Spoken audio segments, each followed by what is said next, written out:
ಅನ್ಕೊಂಡಿದೀನಿ. ಕ್ಲಿಯರ್ ಇದೆಯಲ್ವಾ?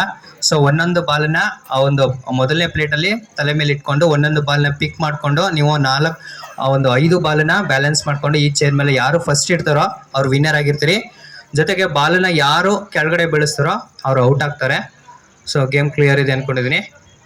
Okay, your time starts now.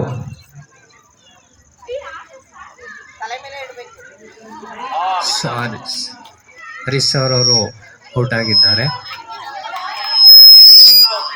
Sir ಅವ್ರು ಸಾರಿ, ತಲೆ ಮೇಲೆ ಇಟ್ಕೋಬೇಕು ಅನಿಲ್ ಸರ್ ಪ್ಲೇಟನ್ನು. ಸಂದೀಪ್ ಸರ್ ಅವರು ಮೊದಲ ಸ್ಥಾನದಲ್ಲಿ ಬರುತ್ತಿದ್ದಾರೆ. ಸೊ ಮಂಜುನಾಥ್ ಸರ್ ಅವರು 2ನೇ ಸ್ಥಾನಕ್ಕೆ ತುಂಬ ಲೇಟಾಗಿ ಬಂದರು, 2ನೇ ಸ್ಥಾನವನ್ನು ಪಡ್ಕೊಂಡಿದ್ದಾರೆ. ಸೊ ಭಾಗವಹಿಸಿದಂತಹ ಎಲ್ಲ ಸ್ಪರ್ಧಿಗಳಿಗೆ ಧನ್ಯವಾದಗಳು. Thank you so much.